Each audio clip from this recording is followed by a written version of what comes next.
प्रिय सत्संगी भक्तों, इस वीडियो में हम आपको कबीर बीजक भाषा टीका द्वितीय प्रकरण शब्द 65, 66, 67, 68 और 69 हम आपको हिंदी में गाकर सुनाने वाले हैं, जो आपको सुनकर काफ़ी आनंद मिलेगा। वीडियो के लास्ट डेट तक ज़रूर बने रहिएगा ताकि आपको सारी जानकारी सही तरीके से मिल सके, और बेल वाली घंटी दबाना मत भूले ताकि आपको सारी नोटिफिकेशन हमेशा मिलती रहे। तो प्रिय भक्तों, सुनिएगा ज़रूर, आपको सुनकर आनंद मिलेगा। अयोगी फिर गो नगर मझारी, जाय समान 5 जहानारी। अगयउ देशांतर कोई न बतावे, योगिया बहुरी गुफा नहीं आवे। हरि गयो कंठ धजा गई टूटी, भजी गयो दंड खपर गयो फूटी। अकाय कबीर यह कली है खोटी, जो रहे करवा सो निकरे टोटी। कबीरदास जी कहते हैं कि योगी लोग श्वास को पिंड से लौटाकर ब्रह्मलीन हो जाते हैं, जहाँ की धनंजय, कुकर्म, कृकल, नाग एवं देवदत्त 5 नाड़ियाँ रहती हैं, और ज्योति एवं नाद को ही काल्पनिक ब्रह्म मानकर उसी में लीन हो जाते हैं। परंतु इन्हें ये ज्ञात ही नहीं है कि जिसे यह ब्रह्म का स्थान मानते हैं, वह ब्रह्मांड रूपी गुफा शरीर त्यागने के बाद नहीं मिलेगी, अर्थात तब शरीर रूपी गुद्दी जल जाएगी और श्वास रूपी ध्वजा भी टूट जाएगी, और तो और सुपुष्णा नाड़ी का मार्ग यानी मेरुदंड भी नष्ट हो जाएगा, और ब्रह्म ज्योति की कथित घर यानी खोपड़ी फूट जाएगी। कबीरदास जी कहते हैं कि करवा या टंकी में जो वस्तु होगी, टोटी से वही निकलेगी। अगर दूध होगा तो दूध, या पानी होगा तो पानी, अर्थात जड़ भास अभ्यास एक प्रकार की मलिनता है, जो बुरी बात है।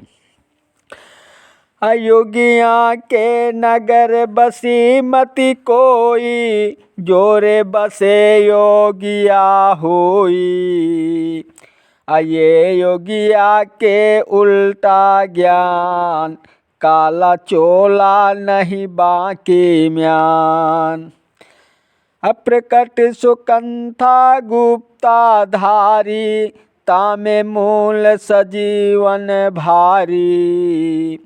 अब वो योगिया की मुक्ति जो बूझे, राम रहे तहि त्रिभुवन सूझे। अमृत बेली छिन छिन पीवे, कहे कबीर योगी युग युग जीवे।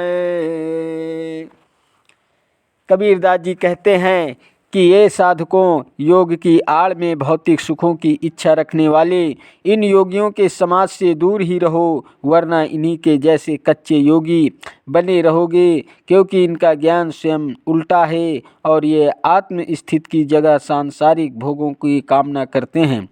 तात्पर्य यह है कि इनकी संगत में आत्मा ज्ञान की सुरक्षा नहीं हो सकती, क्योंकि इनका मन मैला है। कबीरदास जी भक्तों, साधकों को समझाते हुए ये स्पष्ट करते हैं कि यह जीव ही योगी है, जिसका प्रत्यक्ष शरीर गुड्डी एवं भीतर गुप्त रूप से महान चेतन विद्यमान है, और जो साधक जीव योगी को शुद्ध चेतन मात्र मान लेगा, वह स्वरूप राम में निरंतर रमण करता रहेगा और सारे संसार का साक्षी बनकर सबसे अलग हो जाएगा, और हर क्षण आत्मचिंतन रूपी अमृत पिएगा। ऐसा स्वरूपस्थ योगी निश्चय ही अमर तत्व पाता है, अर्थात अपने अविनाशी स्वरूप में स्थित हो जाता है।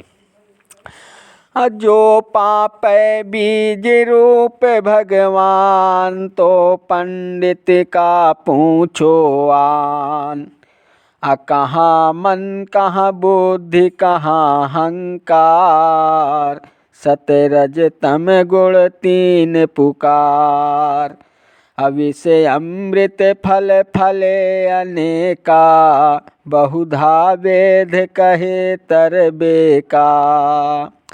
कहीं कबीर तय मैं क्या जान, कोधों टू छूटल को अरुझान। कबीरदास जी कहते हैं कि हे पंडितों, अगर जगत की बीज रूप ब्रह्म ही है तो तुम लोग दूसरी बात क्यों पूछते हो, और उसमें द्वैत रूपी मन, अहंकार और बुद्धि कहाँ है, और उसमें सत रज और तम त्रिगुण कहाँ से आ गए। संसार रूपी परम ब्रह्म में ही पाप पुण्य द्वारा अर्जित सुख दुख रूपी अनेक फल फलते हैं, और उन्हीं सुख दुखों से मुक्त होने के लिए वेद वेदांत अनेक तरीके बतलाते रहते हैं। यह आश्चर्य ही तो है। तात्पर्य यह है कि कौन किससे तर कर कहाँ जाएगा। कबीरदास जी कहते हैं कि एक ही सत्ता में तू मैं अर्थात तू अवैदिक, मैं वैदिक, तू नास्तिक, मैं आस्तिक इत्यादि बातें क्यों करते हो। जब ब्रह्म एक है तो कौन बंधन में और कौन मुक्त हो सकता है। जो चरखा जरि जाए बढ़ैया ना मारे, मैं का तो सूत हजार चरखुला जिन जरे, बाबा मोर बियाह कराओ, अरे बाबा मोर बियाह कराओ। अच्छा बरही तकाय जो लो इच्छा बर ना मिले, तो लो तुम ही बिहाय। प्रथम नगर पहुँचते परिगो सोग संताप, एक अचंबो हम देखा जो बिटिया ब्याहिले बाप। समधि के घर लमधी आए, आए बहू के भाई, गोड़े चूल्हा दे दे चरखा दियो दृढ़ाय। देवलोक मर जाएंगे एक न मरे बढ़ाए, यह मनरंजन कारणे चरखा दियो दृढ़ाय। कहीं कबीर सुनो हो संतों, चरखा लखै जो कोई, जो यह चरखा लखी परे, ताको आवागमन न होय। शरीर रूपी चरखे के जल जाने के बाद भी मन रूपी बढ़ई नहीं मरता और झट दूसरा चरखा बनाने लगता है, अर्थात दूसरे शरीर में प्रवेश कर लेता है। देहाध्यासी जीव तो यह चाहता है कि उसका शरीर रूपी चरखा कभी ना छूटे और हजारों कर्म रूपी सूत काटता रहे। अज्ञानतावश वह केवल धर्म और अध्यात्म के नाम पर देवी देवताओं का पूजन करता रहता है। अपने गुरुओं से यह किसी अच्छे देवी देवता रूपी दूल्हे से विवाह कराने यानी लगन लगाने को कहता है, और जब तक कोई अच्छा वर यानी देवता नहीं मिलेगा मैं आपके पास ही रहूँगा, ऐसा कहता हूँ। अर्थात जब धर्म गुरुओं के उपदेश से शिष्यों के हृदय नगर में भ्रामक भक्ति का संचार हुआ तो भक्ति कल्पित देवी देवताओं से मिलने के लिए व्याकुल होने लगे। और आश्चर्य की बात तो ये है कि जीव रूपी पिता ने अविद्या रूपी कन्या से ही विवाह कर लिया, अर्थात संबंध जोड़ा है।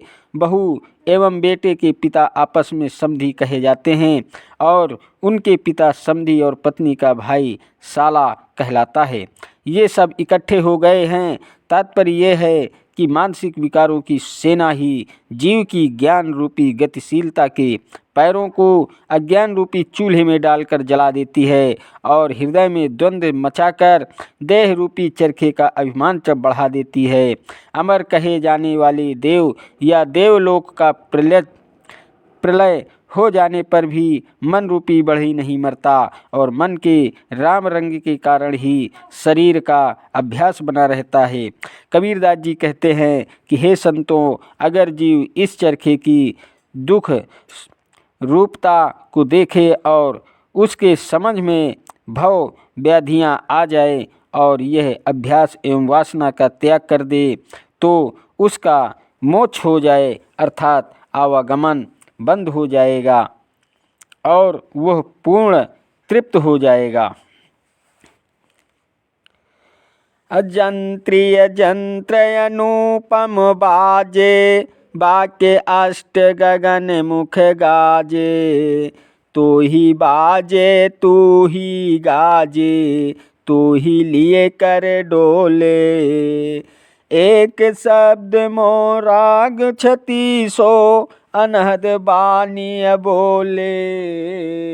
मुख के नाल श्रवण कै तुम्बा, सतगुरु साज बनाया। जिभ्य के तार नासिका चरई, माया का मोम लगाया। गगन मंडल में भया उजियारा, उल्टा फेर लगाया। कहे कबीर जन भय विवेकी, जिन गंत्री सो मन लाया। कबीरदास जी कहते हैं कि हे चेतन, जो वीणा तू बजाए जा रहा है, इस अद्भुत शारीरिक वीणा के सर्वोच्च शिखर यानी 8वें सुरित कमल द्वार के आकाश पर निरंतर गर्जना हो रही है। यह वीणा तो जड़ है और तू ही बजा रहा है, गर्जना कर रहा है और मानो इस शरीर वीणा को अपने हाथ में लेकर 36 प्रकार की रागिनियों को ध्वनित करते हुए घूम रहा है। शरीर रूपी वीणा में मुख डंडी है, दोनों कान तुम्बे हैं, जीभ तार है, नाक खूंटी है और चमड़े के मोम लगा हुआ। और सद्गुरु ही इस वीणा को संवार कर सदुपयोग की युक्ति बताता है। कबीरदास जी कहते हैं कि मूलाधार से सुषुम्ना को कुंडलीय जागृत कर और सातों चक्रों को वेध कर सुरति कमल यानी ऊपर तक ले जाता है और यही उल्टा फेरा लगाना है। और तब गगन मंडल एवं सुरति कमल में प्रकाश हो जाता है और योगी उसी में तन्मय हो जाता है। कबीरदास जी कहते हैं कि जो लोग वीणा यंत्र और इसके कार्यों में नहीं रमते, अपितु वीणा वादक यंत्रों चेतन स्वरूप में मन को लीन करते हैं और विवेकी जन निश्चय ही सही रास्ते पर हैं। प्रिय भक्तों, आगे के कबीर शब्द हम आपको अगली वीडियो में जानकारी देंगे।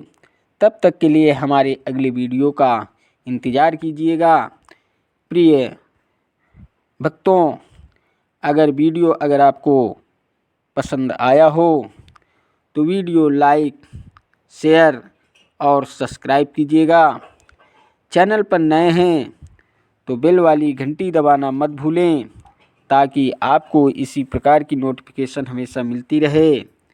धन्यवाद देता हूँ आप सभी को, मेरा यूट्यूब वीडियो देखने वाले दर्शकों को। नमस्कार दोस्तों, जय हिंद, जय भारत, वंदे मातरम, वंदे मातरम।